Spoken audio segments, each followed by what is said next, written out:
Yogena chittasya padena vacha malam sariram cha vadakena yopakarotam pravaran munina padanchalim pranjalirranadosmi padanchalim pranjalirranadosmi.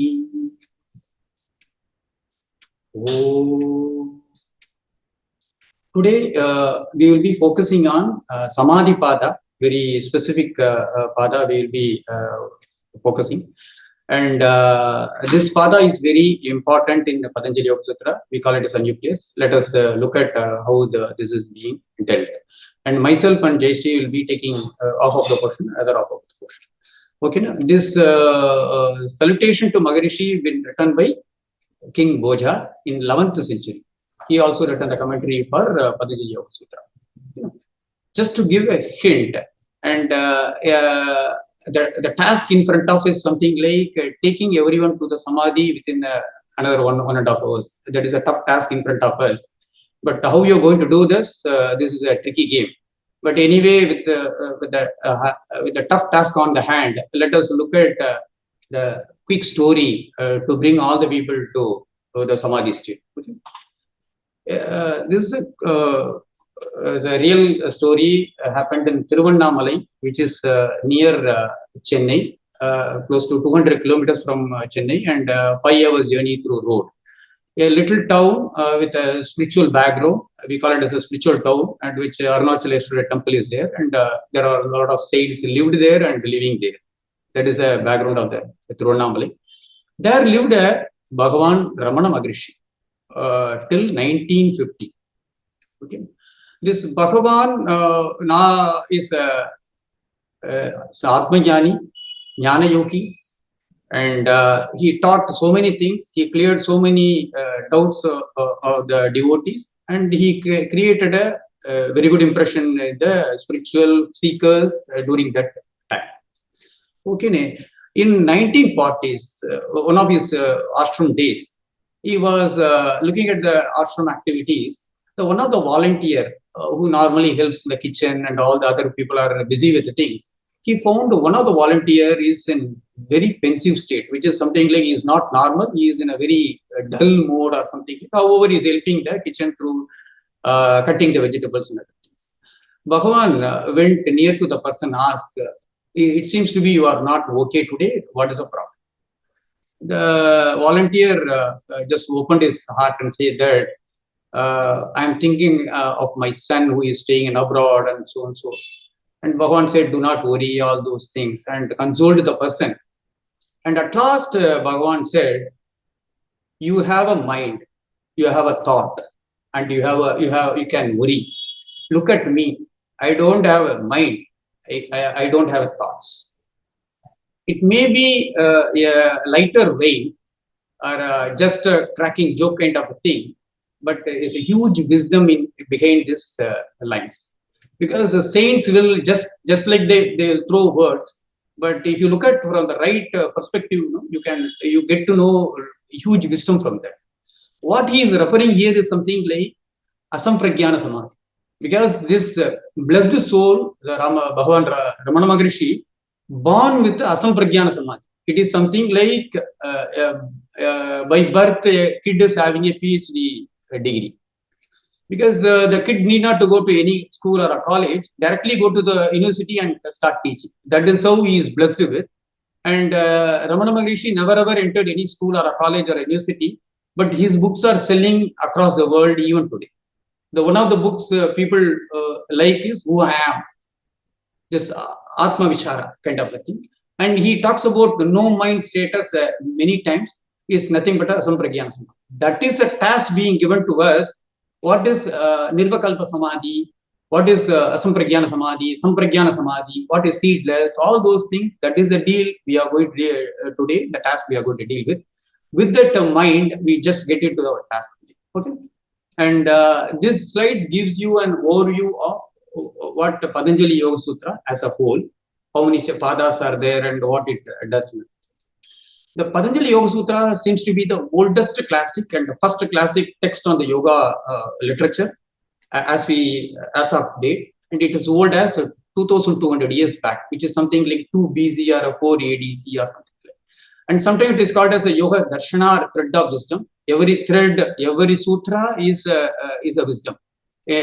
Some authors says don't read entire Yoga Sutra, take one sutra and start implementing in your life. That is the progress you can achieve in this lifetime. That is how every sutra is very important.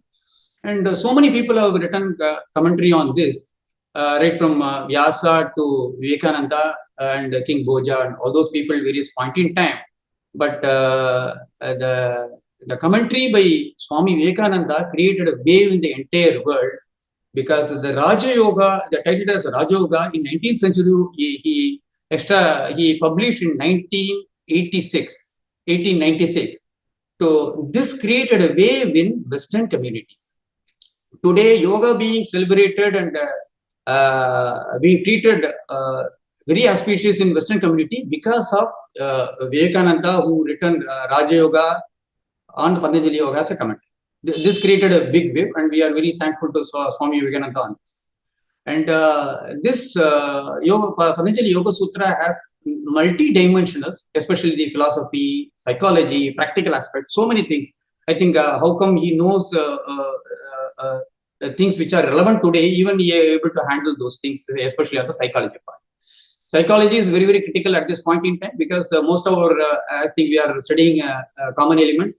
Most of our vyadhis belongs to psychosomatic. That is how the gravity is. And Patanjali Yoga Sutra is a tricky part, is something like this entire Patanjali Yoga Sutra not written for any abhyas, any people who are seeking liberation or something like. It is written for only the people who can teach, assimilate everything. And he also given some conditions saying that the people, those who are read, assimilate, practice, then they have to teach things from their experience. That is how it has been given. It is not a quick fix solution we can take and we can just implement and we can eat. That kind of a solution Patanjali are not given there. In fact, he is not described any sutra except Stiram Sukham Asana. That is how this the whole Patanjali Yoga Sutra has been titled. And if you look at the structure, first pada is Samadhi pada, next is Sadhana pada, and Vibhuti and Kaivalya. If you look at the sequence, somebody can, with a little understanding, can wonder why Samadhi comes first, Sadhana comes next. This is a normal question, but if you look at, dwell into it, you come to know what it is. This Patanjali says knowledge is already there. If you remove your ignorance, knowledge is already there. It is something like a dirt in your mirror.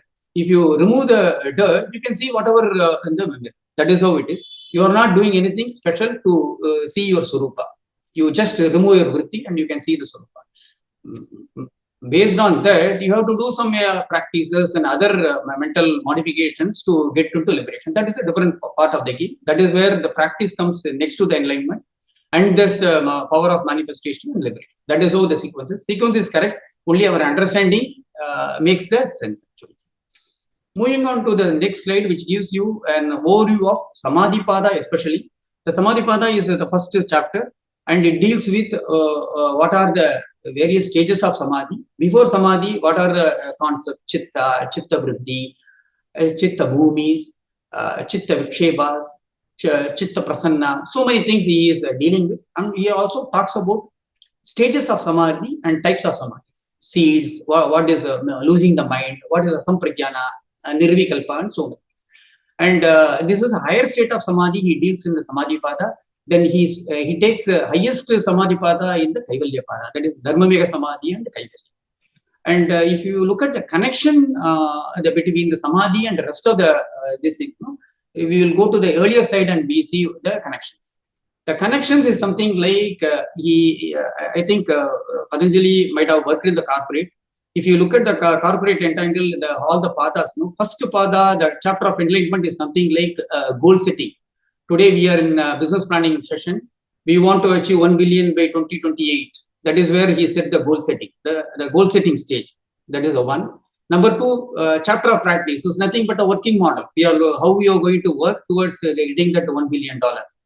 That is where he is a working model. If you look at the chapter 3, power and manifestation is nothing but the progress tracking, how you track the metrics, how you are progressing, where you stand, what is it you want to do on the path to liberation or your goal. That is where he put the Vibhuti Pada and the third, and the liberation is nothing but integration and achieving the goal. That is where he look at things. I think his sequence of things is really good. And only thing is, he made the goal very tough. That is what we look at. The enlightenment goal, whatever he looked at is something like very normal person as less, and he took it to Nirvakalpa Samadhi. From there, he is taking for a practice. Normally, it happens in the corporate also. We will be earning something like 1 million. The goal will be set in the billion. That is how we normally set. The Patanjali also does the same thing. With that, we move to the what these sutras to the concepts integration. This is being given for people understanding that which concept is related to which sutra. As long as you write the understand the concepts and you write the concept is more than enough. If you write the sutra, this is well and good. Not necessary. But you understand the sutra, that is that easy for us to understand the concepts and write the concepts. That is where it takes you to the Chitta, Vriddhi, Purusha, Trigunas, and Samadhi types, and Ishvara, Om, all this, and it takes you to the Samadhi state. That is where the first sutra to 50th sutra, this is happening. And especially if you look at Patanjali Yoga Sutra, you can find only one word called Chitta. Chitta is a tricky word here.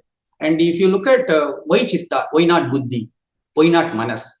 And we will dwell into the past history, why it is happening, what is happening. And you normally in the past last semester also, we might have seen Sankhya and Patanjali Yoga Sutra are complement to each other because they belongs to the same lifetime, the history, and they complement to each other. If you look at Patanjali Yoga Sutra, they accept Purusha and Prakriti and three gunas and everything they accept what Sankhya advocates. And before that Upanishad, what it does, especially on the Antakarnas. Let us not look at mind, Buddhi, Ahankara. Let us name it as Antakarna now. What Upanishad says, Antakarna is nothing but MBAC, which means mind, Buddhi, Chitta and Ahankara. These four elements are the part of Antakarna as per Upanishad. Later point in time, Sankhya advocates the Antakarna as Manas, Buddhi and Ahankara, MBA. That's all. There is no Chitta here because Sankhya do not want to touch Chitta. The contrary part is something like Patanjali do not want to touch Buddhi or other things. Patanjali wants to name it a very simple, it's a Chitta. That's all. It's a mental and mental faculties and decision-making facilities. All this put together is a Chitta. That is what the Western world says mind. At this point in time, our understanding of Chitta is mind. And Patanjali talks only one term called Chitta. No other term for mental and conscious faculty. That is where our understanding. With that understanding, we are entering into the next part is a key slide or a key concept. Is something like it takes you to the frequent the concepts which Patanjali talks about. Chitta, Chitta Bhumi, Chitta Vriddhi, Chitta Vikshebas, Chitta Prasanna. Let us look at what is what. Basically, what is what.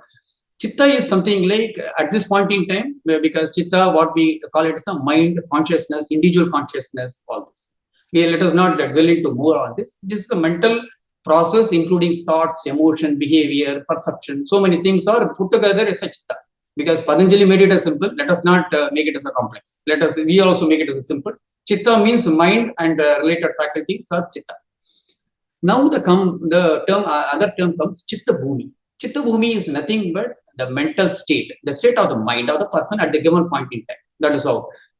How this Chitta Bhumi appears. Chitta Bhumi appears is nothing but a chemical reaction. Chitta, in influence of Guna, it creates a Chitta Bhumi. Any Prakriti, there's a Chitta, and in the influence of Guna, it creates a various mental status or a mental stage. That is nothing but Chitta Bhumi, which will have five Chitta Bhumis. We are going to deal in the coming slide. Chitta Vrittis. What is Chitta Vrittis? Vritti is the fluctuation. Chitta means consciousness. Something is disturbing the Chitta is Chitta Vritti.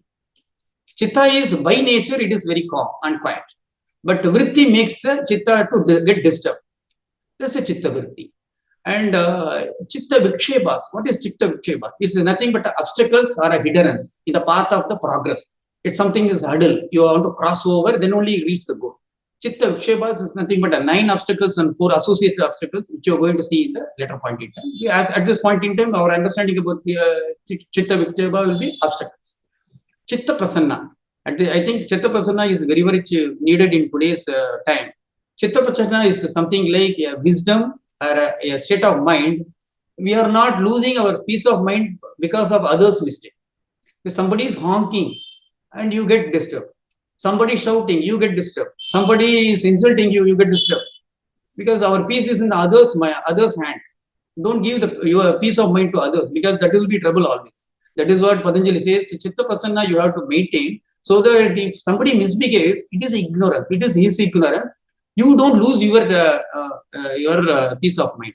You know, your peace of mind in your hands. That is what he is advocating. That is a Chitta Prasanna. Maitri, Karuna, Mudita, I think last semester we had dealt with, and in a special techniques. No? That is, we are going to revisit those things, Chitta Prasanna part. With that, we move to the next part. It is something like the 4 sutras, which are the key sutras. Since we have dealt with the chittas, I think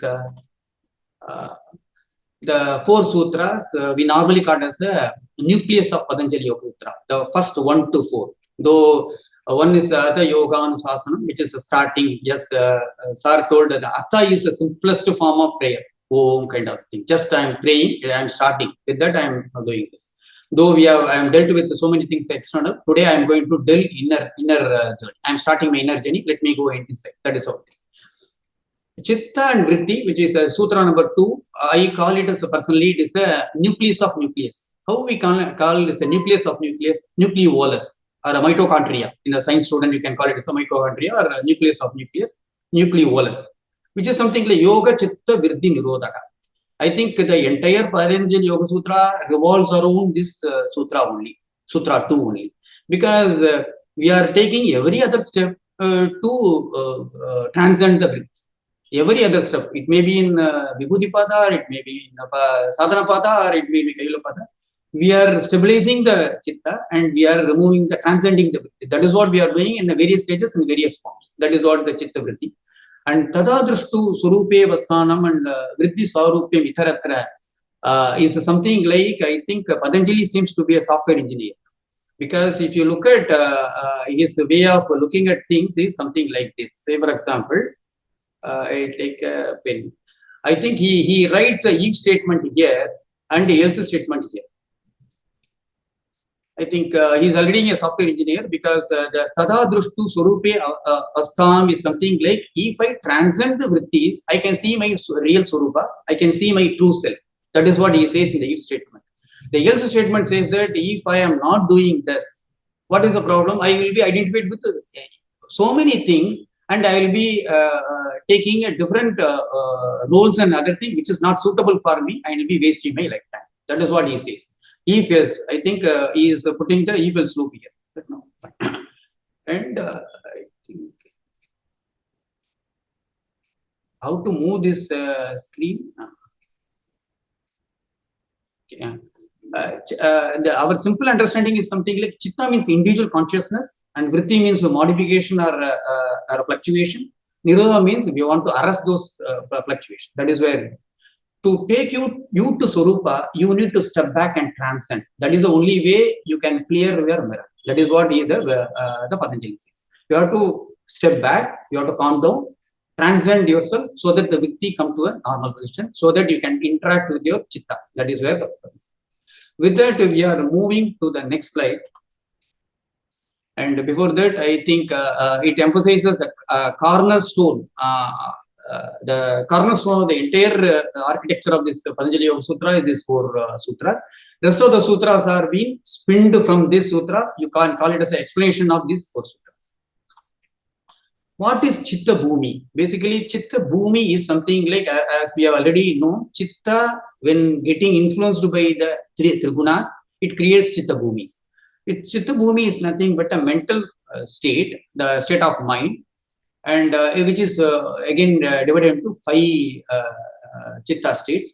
Kshipta, Modha, Vikshipta, Ekagrata, and Nirodha. The first three are, you call it as a monkey or a donkey or a butterfly, which is distracted and disturbed minds, which is unfit for sadhanas. These three minds are, with that mind, you cannot do any sadhanas. And Ekagrata and Nirodha is only fit to move progress, and you can do some sadhanas and you can elevate yourself to the next level of things. With that, we want to understand what is Chitta Vriddhi. Chitta Vriddhi is something like modification, as we know very well. The source of Vriddhis, the Chitta Vriddhis are Pramana, Viparya, Vikalpa, Nidra, and Spradaya. Before that, this Chitta Vriddhi has been bifurcated into two, Klishta and Aklishta. What is Klishta and what is Aklishta? Klishta is something like binding, and Aklishta is non-binding or non-afflictive. Normally, we call it as a pleasant and unpleasant. We don't want to use the pleasant and unpleasant state. It is a binding, non-binding kind of. Aklishta, with the example, we understand what is Klishta and Aklishta. Say, for example, you are traveling in a national highway and you don't find any hotels or a park, and finally you find you are a bit hungry and you want to take something to energize yourself. And you find a small hut, and where you find a small petty shop where you get some food stuff and you eat and keep moving. And even you don't know the name of the shop. And for the hungry, you took some food to energize yourself. That is Aklishta. Aklishta is something like there is no binding. For a hungry, you are taken something and keep moving. You are not keeping any mind or inclination or interest or something. Keep moving. That is Aklishta. Klishta is something like you eaten on a Sunday morning, you eaten a full breakfast. With a friend request, you are entering, you are looking for a Hyderabad dum biryani. That is the Klishta. That creates a lot of problem for you in a shorter run or a longer run. That is ignorance. So many things will come to you, and it creates a binding in you, and it creates a suffering. That is what Klishta is. Klishta, again, creates kleshas, which of 5 kleshas. Technically, it is only one klesha. If you look at the books, it says only one klesha, nothing but is avidya. This avidya creates so other 4 kleshas are asmita, raga, dvesha, and abhinivesha. Because when you correct this avidya, rest of the things will come to the normal state. That is all about kleshas. And if you look at the source of the vriddhis, what are those vriddhis? How it is impacting our chitta, and in turn, how it is impacting our spiritual journey. Let us dwell into the deeper state in the next chapter. I think next slide. The pramana in turn has been subdued into pratyaksha anumana agam. Let us look at this in a detailed fashion. The enlightenment is possible only if the vriddhis are brought under control. That is the only way you can lead your spiritual progression. Vriddhis has to be brought down, and there is no other shortcut here. And if you look at the broader sense of panchavrittis, pramana is number 1, and viparya is number 2, vikalpa is 3, and nidra is 4, and smriti is 5. Smridaya, that is smriti is 5. Pramana is something like a right knowledge, and it is subdivided into 3, and we will later come to this point, other 3 parts. And viparya is a wrong knowledge or a wrong perception or something like you are looking at the shade, you are looking at a thread, and you assume it is a snake. That is where your wrong knowledge comes into picture. Vikalpa is fantasy or imagery or delusion. Vikalpa, sometimes we call it as a mental diarrhea. You keep on thinking something which is not real time. This is called vikalpa. Nidra is a deep sleep, but however people say vriddhi. And let us look at why chitta being treated as a vriddhi. The real picture of the sleep and the awakened bodies look like this way. Say, for example, when you awake, this conscious mind is working, subconscious mind also active, and your body is functioning, you are breathing, and things are going on. That is the waking part. If you look at the dream and deep sleep state, your conscious mind to some extent it is active, and your unconscious mind is fully active. That is where this dreaming and deep sleep take into the picture. And at times, no, in a deep sleep and a later point in time, it will get to the Duriya, where no mind, no body, no consciousness, all this comes into picture, but it is rare in nature. Hence, since it is an unconscious mind and a part of a conscious mind is always there during their dreaming and deep sleep state, Patanjali advocates that sleep is also a pattern of your consuming your mind and thing. Then it is called as a nidra part. Sometimes people call it how nidra can be a vidhi. This is how it is called as a vidhi. Smridaya is something like a memory. Sometimes it's a positive and negative. Say, for example, if I say apple or if orange, you can assume you can pull your mental picture as you assume this is how the apple looks like, this is how the orange looks like. At times it is a negative because once your boss scolded you in the morning, and maybe he may be scolded once, but if you will be thinking for a week or a month's time, how come he can scold against me in front of my subordinates? How come he can use this word? How can he can be show me the body language and all those things? Because you keep on repeating in the mind. That is where the smriti is also a vritti that creates a lot of problem in your. And if you get into the pramana, that is divided into pratyaksha, anumana, agama. Pratyaksha is something, but if you divide this, pratyaksha is prati plus aksha plus other senses. It is something like prati is external, aksha means I. The I and other senses, what you assimilate from the external world is a pratyaksha. What you assimilate, what you see, what you hear, what your sense, and you understand something. That is where the pratyaksha comes into picture. Anumana is something like inference from the pratyaksha experience. So what you know, and from there you infer. Say, for example, you know fire and smoke are related. When you see a smoke, you know that fire is inside. That is where the anumana comes into picture. Agama is a tricky part. Agama is where the pratyaksha and anumana do not work. There is no operation here in the pratyaksha anumana. Agama is something like a scripture or a verbal testimony, which you have to believe for some time. Then on a longer run, you come to know why people say so. That is how it is. And even we have not seen our eyes with our eyes, but still we believe we have eyes. And certain times, our senior says, this is how we have to do, this is our custom, this is our way, this is the culture. People normally are youngsters, no, they don't believe all this because they look at things from the science point of view and they want evidence for everything, because science cannot do anything with the unmanifest or subtle form. Only they can do something with the gross form. Anything you understand the gross subtle form, no, that the science cannot see, people normally won't believe. But the Agama says, to some extent, you have to believe, you have to travel, then only you understand what is right and what is. That is what people say. Agama is also very important. With that, we move to the next part. As we know, this vritti, how to overcome this vritti. There is a very key juncture with which we have to adapt abhyasa and vairagya. These are the tool sets Patanjali gives to us how to overcome this. And what is abhyasa? Abhyasa is nothing but a mere practice. And the practice is something like dedicatedly I am doing the practice. But Patanjali is giving a dimension to those practices, which is nothing but a dirghakala nairantarya satkara, which means dirghakala, how long you practice, and nairantarya, how regular you practice, and satkara is something like in what mindset you practice, what attribute with the bhava you practice. Because people do yoga like exercise. They cannot get a full benefit of yoga. No? They get only the benefit of exercise. Because without reverence, whatever you do, it is just a mere shaking your head and tail. That's all, no problem. And you will not get any solution out of this. Satkara is essential. How you put your full mind to your own things, what you are doing. And vairagya on the other part is something like you never get entangled to those things. You are not get caught or dragged or drawn by the vriddhis or a disturbance in the external world. That is called vairagya.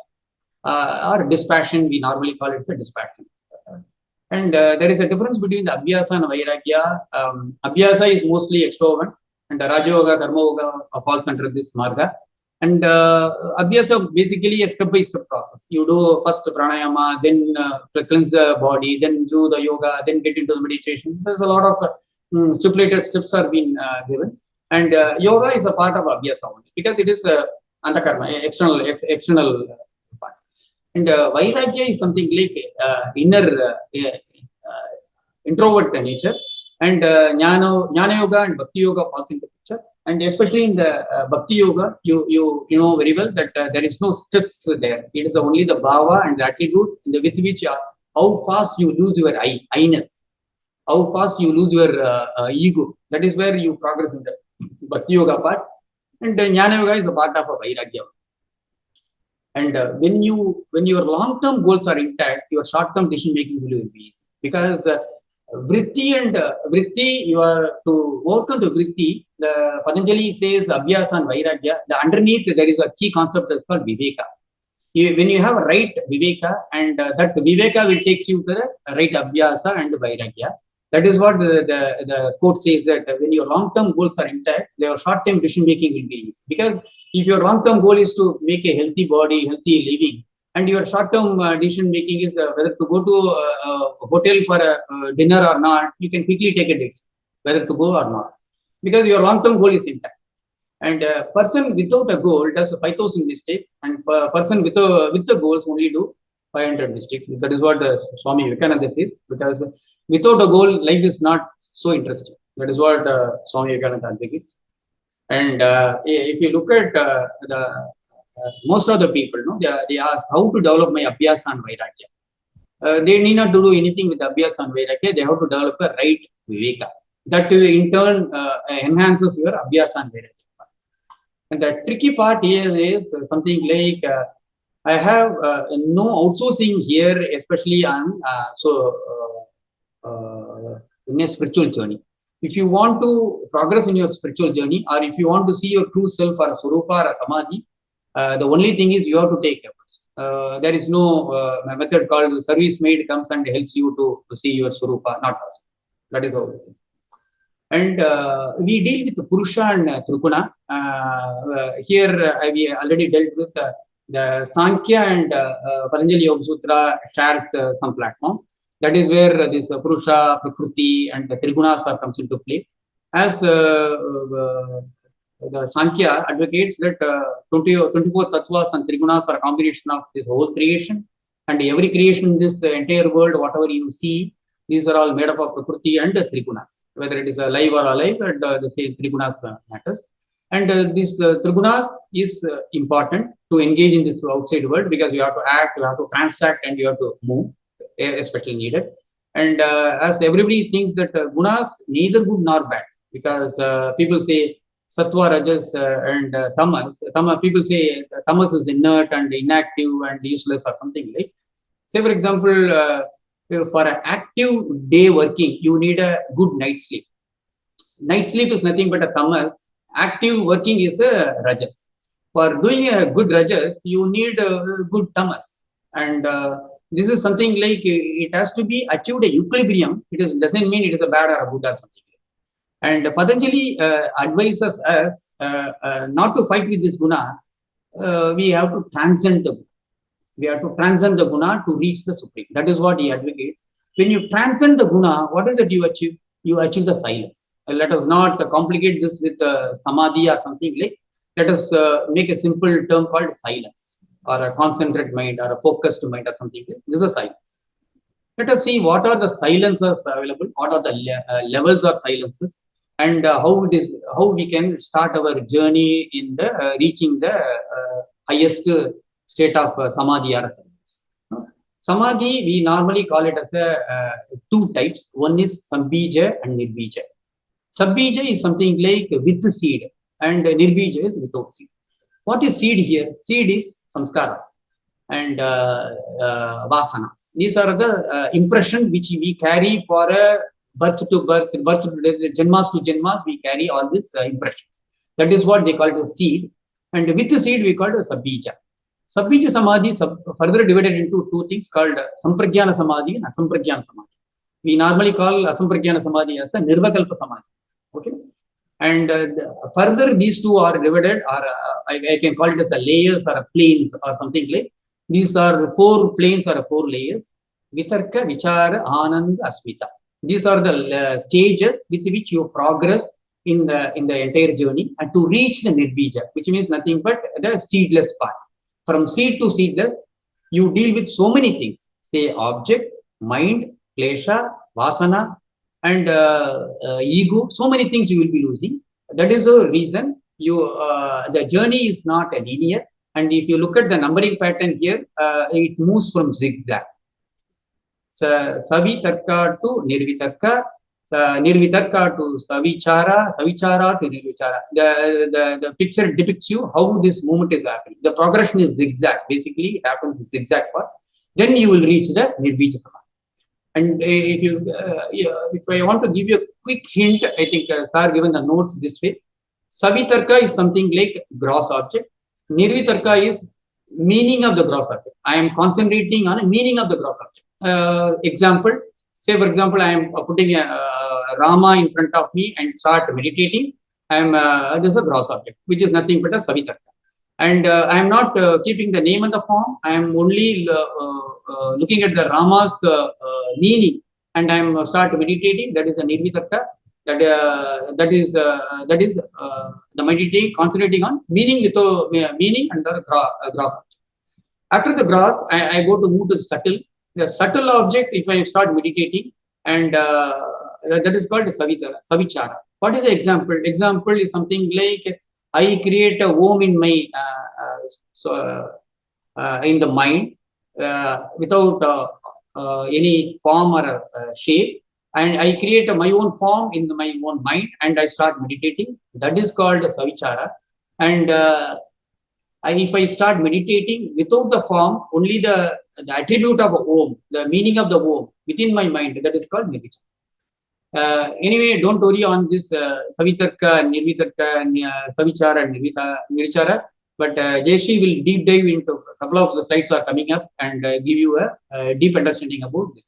But at this point in time, what we need to understand is something. Samadhi is divided into Sabija and Nirbija. Sabija is divided into Sampragyana, Asampragyana. And beyond Nirbija, there are two layers are there, or two stages are there, Dharmamega and Kaivalya, because we have put here, this is not part of our Samadhi Pada, it is being dealt. The last two parts are dealt and the Kaivalya part. Dharmamega Samadhi and Kaivalya are part of a Kaivalya Pada, 4th chapter. But however, for the understanding, we have put. With that, we are moving to the next deeper state of samadhis, or we call it as just we dealt with the Sampragyana and Asampragyana. Sampragyana is something like a pure mind, calm mind, focused mind, where we call it as a lower state of samadhi, which is something like we call it as the high school or a college in the samadhi journey. This Sampragyana samadhi is something like we concentrate with Vitarka, Vichara, Ananda, Asmita, and we come to a state where the calm mind, no disturbance, no distractions, and we are able to concentrate for a longer period of time, reasonably longer period of time. We call it as a lower state of samadhi. That is a Sampragyana samadhi. Asampragyana samadhi is something like is a higher state. We have to note that it is not highest state, higher state we within this samadhi cycle, and we also call it as a Nirvikalpa samadhi. Here, we are losing so many things in the journey of zigzag travel. We are losing so many things. We are losing the concentration of the object, which we are making it as a for meditation, and we are losing mind, ego, and the I behind things. We are losing, and we are also losing key parts called impressions. That is for klesha and vasanas. We are also losing, which being with us for ages and ages. We are just wiping out all those things. And by the time we are also making our seeds, the unmanifested seed forms, we are roasting those seeds so that cannot be sprouted in the future.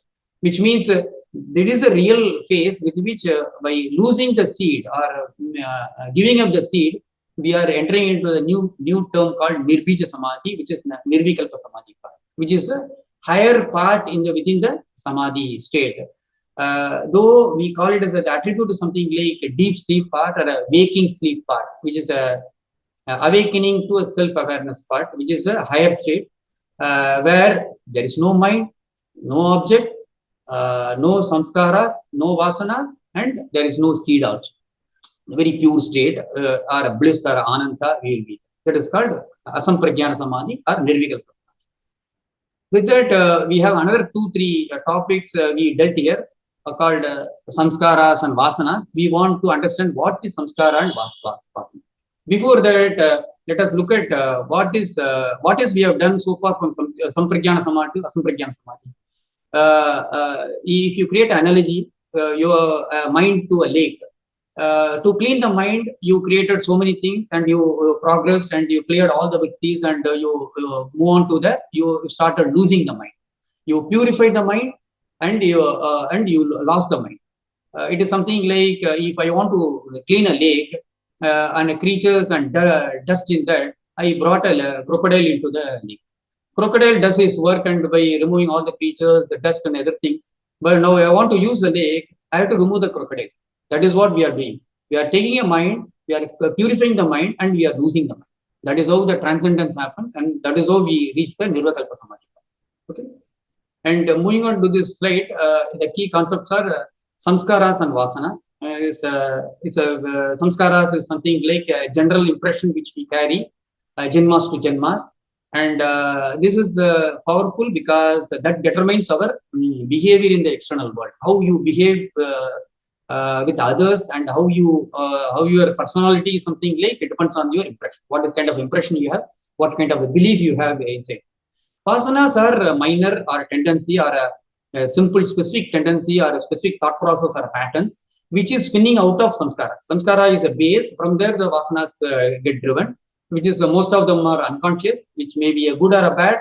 And people say it is difficult to change. Yes, difficult to change because if I want to give a software parlance, samskaras is a bigger program. Within that, a smaller program being vasanas. If you want to change your samskaras, you have to understand your samskaras and you have to change it directly. But vasanas, once you change the samskaras, based on that, vasanas automatically get changed. You cannot directly deal with vasanas. That is how it is sensitive is vasanas. And though samskaras and vasanas being dealt, we want to understand what really in real term purpose. Samskaras are a foundation and the vasanas are a superstructure built on that. That is what the analogy is. And the example, real-time example would be, say for example, in a tender age, at the age of 5 or 6, if I fall from the tree from a height, that create a bad impression on me. And the later point in time, I will be afraid of getting into the elevator or getting into the roller coaster or getting into the even ladder itself. That is what it creates a problem in me. That creates an impression. Based on that, I start behaving that way. Because if you dealt with this samskara and behavior, all those things, what comes to your mind to you, especially in the common elements part? Anything comes to you? The phobias. One of the psychological problem we face is a phobias. Phobias are similar to vasanas and samskaras. And without a unreasonable reasons, you just get afraid of or get fear of things which are unharmed. That is how the samskaras and vasanas create a real-time problem in our behavior. And moving on to this, we have a key topic called sampatti and samadhi. What is sampatti and samadhi? I think in the last semester we dealt with sampatti. And it is something like a shorter while you get some happiness or some calmness, some peace of mind or something like in a shorter while performing something or doing a asana or something like, that is called sampatti, which is an elementary or a micro samadhi part. It is called sampatti. A focused, concentrated mind, a single object, or that is how the sampatti happens. And mind is calm, but no, there is no distractions. And it is elementary in nature. While performing something, you will get this. And on the other hand, samadhi is a more advanced stage of meditation. And with the effort and other thing, you reach that part. At this point in time, we take it as an awareness of self and the object of focus. Especially if you do samadhi or meditation, there are 3 entities comes into picture. One is a meditator object, and another is a perception. That is what it says. But especially in the samadhi part, you lose that connection part or entity part. There is no separation because you lose the object and you lose yourself. So that without a sense of separation, that is how the samadhi part is, comes to the picture. And the meditator experience is a pure consciousness and bliss or ananda. That is how the samadhi is. That is how it differs from samapatti. Samapatti is a micro samadhi state, is a shorter while, and samadhi is a longer duration, will be in the bliss or a pure state. That is what the samadhi. The types probably Jayashree will walk through in the later point in time. What is Nirvitaka, Nivitara, and with that we are getting into the part where Patanjali gives an tool sets, a set of attributes. Though you move to the samadhi or various stages, how to keep up this growth or progress, or how to sustain in this spiritual journey. These instruments are very much needed. I think Sir has given a new term called personality development tools. In today's context, we need all these five attributes to achieve anything in life. Whether you want to become a professional success or a personal success, you need all these five attributes. What are those? Shraddha, which is nothing but efforts. Vira is enthusiasm or energy, which you bring into the task. Smriti is memory, how you recollect the data you are taking. And samadhi, here the context is something like concentration, how focused you are, how dedicated you are, in what attribute or attitude you are dealing with that. Prajna is nothing but the knowledge. These five are key elements to achieve anything in the real time also. That is what the Patanjali says. These five are very much needed for you to progress in the spiritual journey, as well as to sustain the journey towards progress. And quickly we go through what is Shraddha. Shraddha is something like, there is no direct meaning. Shraddha is a commitment, effort, devotion, attitude, all this with the faith, belief, and trust.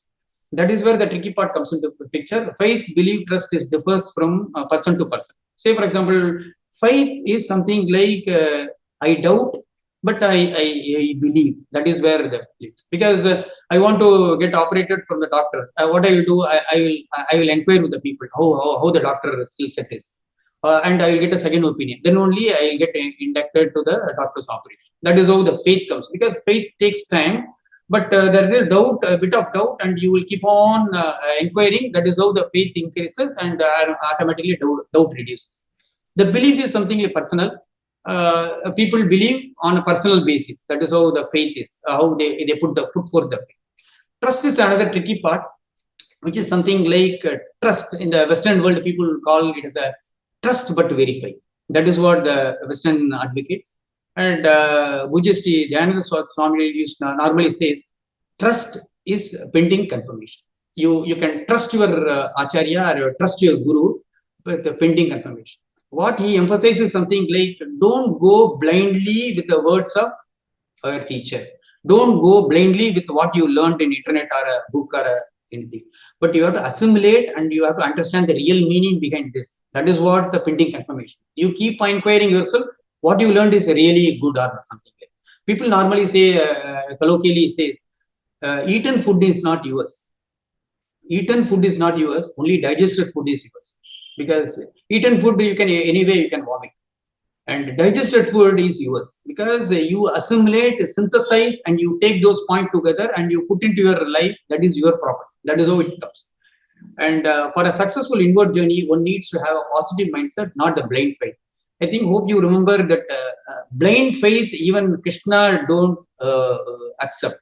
Especially in the Bhagavad Gita, he advocates that don't believe me on something and a blind faith. You have to synthesize, assimilate, and you have to take, you put your mind into the game, and you have to understand what you are believing, what you are believing or trusting, and you are moving on. That is how the real Shraddha or progress comes into picture. And what is Virya? Virya is something like an energetic person or inner energy or enthusiasm you bring into the table so that the task goes very fast or enjoying. Shraddha without Virya is useless, because if you are sober and you have a deep Shraddha, you take a longer time to complete the task, but of no use. That is how it happens. If I complete my schooling for 20 years, of no use. That is how the Virya happens. The Smriti is something like a memory, how I am capable to recollect my information, how I can synthesize and use those information for my decision. That is the Smriti. Samadhi in this context is something like a concentration, focus, how focused I am in doing the task or doing the my abhyasas. That is how my progress is guaranteed. Prajna is inner awareness or knowledge, which is nothing but how, with what attitude and what mindset I am approaching the task or abhyasa. That is also a determining factor in keeping my success very near or dear. That is how it happened. I think, hope you remember one story Sar was referring, saying, especially the Nath family or certain people, a set of people will do abhyasa very rigorously. Very cranky part, they will do abhyasas. Because if you go and inquire them why you are so interested to do this abhyasa practices and why you want to do all this, why you want to pain yourself in such a way, they reply normally saying that they don't want to waste time. If they want to achieve the liberation or kaivalya, they want to see in this janma itself, because they don't want to go birth and cycle again and again to achieve the same goal called kaivalya. If they want to achieve the kaivalya, they want to get done this janma itself. That is how they are making this entire practice, putting more efforts and keeping the results very fast. That is how it is. That is very serious, is needed. They put all the 5 attributes to put on the table to seek the results in a given point in time in a very fast way. With that, we are reaching the next part called reaching the samadhi. I think probably Jayashree will take a point from here. Yes, Jayashree. Thank you, Srini. Could you just go to the previous slide? I just wanted to give one example. So for the bold line, for successful inward journey, one needs to have a positive mindset and not blind faith. So you put forth an example from Bhagavad Gita. So I want to contextualize it. So in particularly in the chapter Vishwarupa Darshana, Bhagavan Krishna says that I have shown you the Vishwarupa Darshana. See what you want to see. So that is where your mindset comes into picture. That was a striking example that I was thinking about when you were talking about this particular point. So Bhagavan says, see what you want to see. So which means that with your mindset, what you perceive, right? Whatever you want to perceive, you perceive is what Bhagavan says. So we'll move on to the next slide, sir. Super. Thank you. So so here Patanjali, Maharishi Patanjali gives us some inputs on how to identify, okay, that one has reached success in the inward journey. So yeah, so the sutra says Tivira Samveganam Asannaha. So success in yoga of this journey is possible only to those who have intense passion and conviction. So these two aspects are dealt as an important aspect for someone to reach success in yoga: intense passion, Tivira Vega, and conviction. Samvega and conviction. So when we do something with Samvega, our total personality is behind it. Say, for example, we must have had experiences in our own personal life. In order to reach a particular goal, we would have put our heart and soul into something to reach that particular goal that you have set for. And then the other aspect that he deals is the success in action differs according to how much of intensity one puts, whether it is mild, medium, or intense. So based on that, your speed to reaching success is determined. So that is what Patanjali Maharishi tells us with respect to reaching success in this inward journey. So so also another point he brings about is the effect of this intensity depends on the gunas. It is basically depends on the three gunas that we have. So based on the guna predominance, the experience will differ from person to person. So for example, even in the case of bhakti, it is expressed in different ways by different people. Say rajas people would be chanting shlokas, out loud. Okay, sattva dominant people we would not even know that they are doing bhakti, they are doing parayana and things like that. So that is how a parlance is given in terms of bhakti. Sir, can you move on to the next slide, please?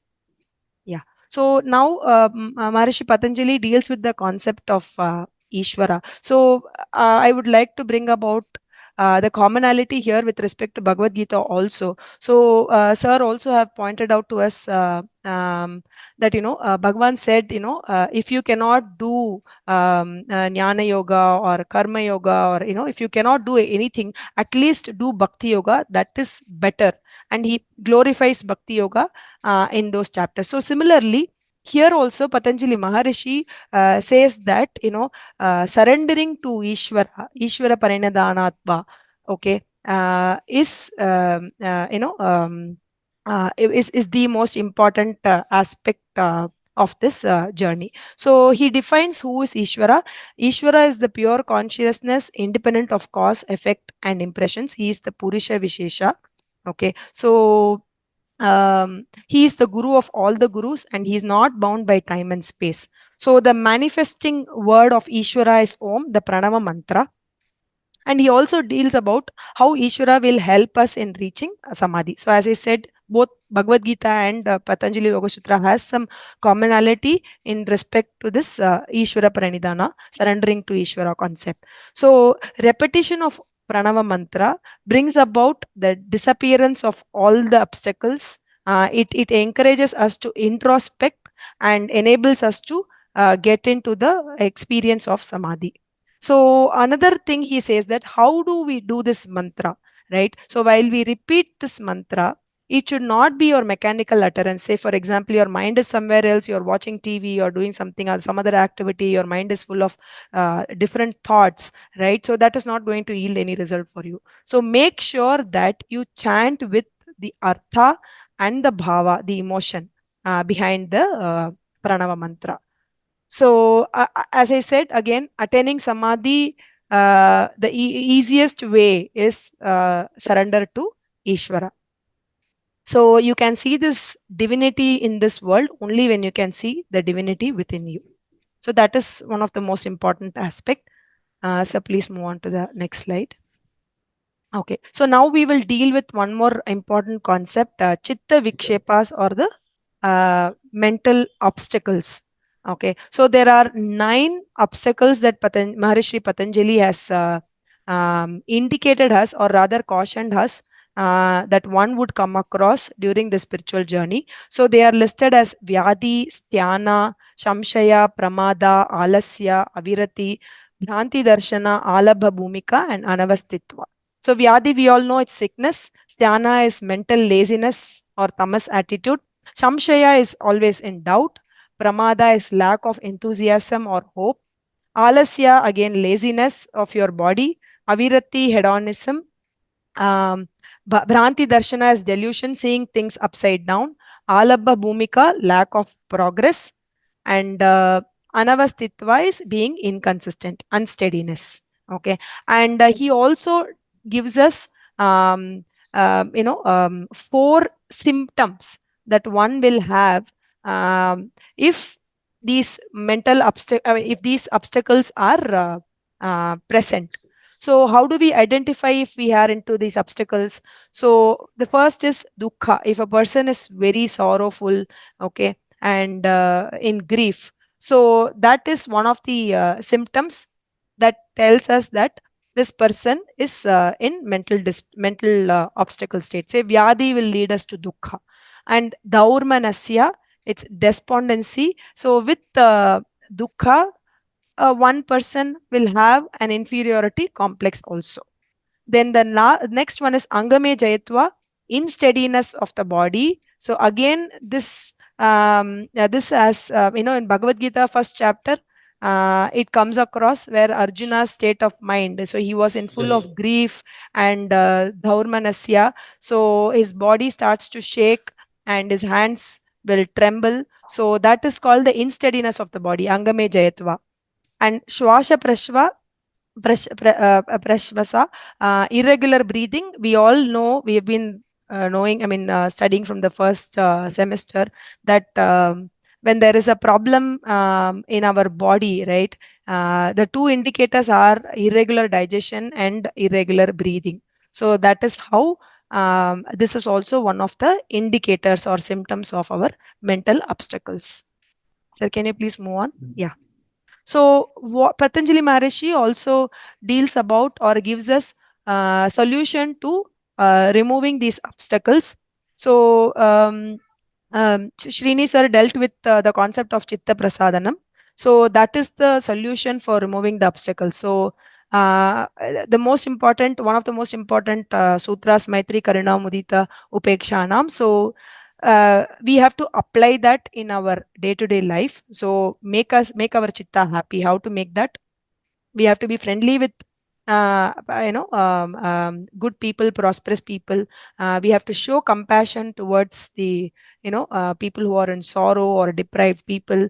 Mudita, we should be in the company of happy, contented people. And upekshanam, we should stay away from evil minded or non conducive people. So this is how we can keep our chitta in a happy state. So chitta prasadanam is a valuable wisdom that can help us to maintain a peaceful and beautiful state of mind regardless of the action of others towards you. So please move on. Yeah. So the next topic Maharishi deals with is short time real experiences of samadhi state. So basically, if you have to understand this concept, we can compare this with the trailer of a movie. Where we get to know what this movie is all about. So similarly, Patanjali Maharishi says, tells us about these trailers, where all places or which all instances that we can experience this samadhi for a short period of time. Okay, so some of the concepts I'm bringing into this topic also. First is asana. So asana, as defined by Patanjali, is stiram stukam asana. We all know, steady and comfortable posture. So Maharishi says that steadiness is asana can be brought about by two things. One is prayatna saithilya and ananta samapati.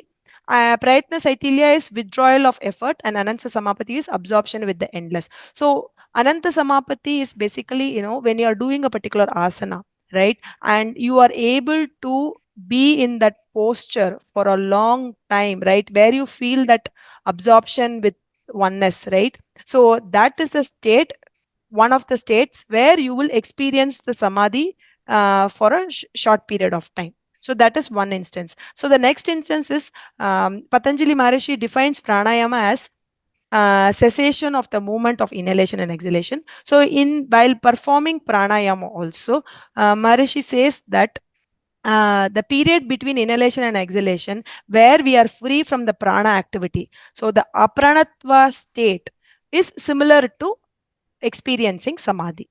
That is the second instance. And next he says is when our mind is completely free from shoka, that is grief, and fixed on inner peace and joy. That is also an instance where we can experience samadhi. And the next instance is when the mind has transcended the attachment, the raga towards sense objects. So that is also a time where we can feel the short time experience of samadhi. The next instance is when we are completely absorbed into something. I think this is very, easy to understand for us. When we are very absorbed into something close to our heart, say if we like drawing or painting, very close to it, right? So when we are doing that activity where you do not realize the time passing by, right, you wouldn't even know that 3 hours have gone or 4 hours have gone. So when you lose the track of time, right, that is that experience where you can feel samadhi for a short period of time. And last but not the least, Maharishi says that when the mind, any mind where the boundaries are not defined, okay, that particular time you experience the samadhi for a short period of time. So these are some of the instances where Maharishi Patanjali says that you can experience samadhi for a short period of time. To add to Jayashree point, the any mind where boundaries are non-extended, which is a boundary less, is something like, say for example, I am meditating on a green ocean. or a blue sky or a blue version or a blue sky, that gives me something like infinity. I am experiencing infinity, so that I merge or I understand the interdependency and the vastness of the entire ocean or sky. That is where the mind feels that calmness and samapati or samadhi state. It depends on where you concentrate, the attribute comes to your mind. That is what a samadhi is. Moving on to the next slide. Yes. Okay, so so the samadhi, Srini sir has talked in length um, in the previous slides. So I've just given a pictorial representation of the concepts that sir took us during our classes. So as we all know, samadhi, we have sampragyada samadhi and asampragyada samadhi. So sampragyada samadhi is a state of calm mind, quiet mind. I mean, I mean, wherein we engage in the outer activities also. So that is the state which is called the sampragyana samadhi state. And asampragyana samadhi is a super conscious state where the existence or I-ness is transcended. Okay, so in this state, one goes beyond the object and activity. So what are the ways to attain sampragyana samadhi? We have already seen that vitarka, vichara, ananda, ashmita. Vitarka is proper way of inquiry through viveka. Vichara is inquiry without viveka. Ananda, experiencing happiness, and ashmita, awareness of self. That's good. Moving on to the next. Yeah. So types of samadhi. Again, we move on to the next topic. So a mind of yogi is able to concentrate on any object because all the impurities are removed from his mind. So the object of concentration can be divided into two types, Parama Mahatva and Paramanu. Parama Mahatva means gross and Paramanu is subtle. So when the yogi's mind concentrates on Parama Mahatva, that is the gross object, okay, so it takes him or her to Savitarka Samadhi state and Nirvitarka Samadhi state. So Savitarka Samadhi state, where we are the yogi concentrates on the gross object mixed with name, form, etc., which is also called as Sankirana. And when the yogi's mind concentrate on the gross object, where there is no name and form, but only the artha, then it takes the yogi to the Nirvitarka Samadhi state, Asankirana, where the Asankirana name is given to where the object of meditation has no name and form, but only the artha. So when the mind of a yogi now concentrates on subtle object, so it takes him or her to Savichara Samadhi, where concentrating on the subtle object mixed with name and form here. And when there is subtle object concentration, but there is no name and form, but only on the artha, the mind concentrates, then it is called Nirvichara Samadhi. Sir, can you please move on? Okay, fine. Okay, so upon we'll see the right side of this slide. So from once the yogi reaches the Nirvichara Samadhi, it leads one to absolute purity of mind, that is Adhyatma Prasadanam. So in this state, one is able to withdraw his mind from senses and looks at the cause, the aspect that makes him or her function. So which is nothing but the consciousness. So he looks at the consciousness. So the mind, the buddhi. So what makes these to function or act? It is the consciousness, the Atma. So knowledge. So at this stage, whatever knowledge is acquired is called Ritambara Prajna. It is basically a verified, truthful knowledge that is experienced and which is better than the other instruments of knowledge that we just saw, Pratyaksha, Anumana and Agama. Okay. So even in the Ritambara Prajna state, where we have the truthful, experienced knowledge, it creates an impression that puts a check on all other impressions that we have had in the past, or that we have transcended during this journey. And this mother of impression that is formed through Ritambara Prajna should also be taken out. Only when that is taken out, it leads to Nirbija Samadhi. I would like to take that example of crocodile where sir told. So in order to remove the impurities from the lake, we put fishes and other things and other. So they remove the first level of impurity from the lake. And then in order to remove the fishes and other things, we put the crocodile, right, to clean it further. And finally, we remove the crocodile itself. So that takes us to Nirbija Samadhi. So on the coming to the left side of this slide, so as I said, in Sabija Samadhi,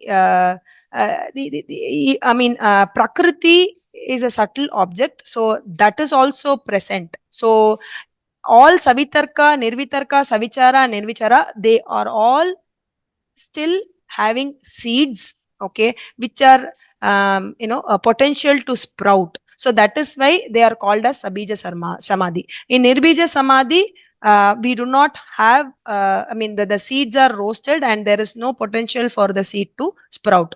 So that is when we have reached the Nirbija Samadhi state. So, sir, can you please move on to the next stage? I think we are almost done. And if you want to have a quick journey, what we have so far done for past 1 hour, is summary is something like we gone through all the 4 nucleus of Patanjali Yoga Sutra, and with that we got a juice called Vriddhi, and from there the Vriddhi is something like he gives 2 points, is something like how you can overcome the Vriddhi. He gives a practice Abhyasa and Vairagya. Then he takes us to a new path called Ishvara, Om, Pranava and other things. Technically, Patanjali advocates for a Bhakti Yoga. He gives a tough route this side and easy route this side, whichever based on the guna they can take. And he also talks about detachment. And from there, once you reach this, and he takes you to the next called the obstacles, samadhis, tools to remove those samadhis. From there, he takes you to the stage called the pre-college or something like before getting into a university called Samadhi, where he talks about various stages of Samadhi, Nirbija, Sarveda, and Nirvikalpa, all those Samadhi, and reaches the seedless Samadhi or Nirbija Samadhi at the last. That is how he takes. Meanwhile, he also talks about what is Vritti and how to overcome the Vritti and the other part. The sequence goes this fashion. I think he unfolds one by one, and he takes us to the Samadhi and deals with the Samadhi and takes us to the sequence. This is the whole summary of the. So, thank you for giving us the opportunity to present the first chapter of Patanjali Yoga Sutra, sir. Om Sarve Bhavantu Sukhinah, Sarve Santu Niramaya, Sarve Bhadrani Pashyantu, Ma Kaschit Dukkha Bhag Bhavet. Om Shanti Shanti Shanti. Hari Om.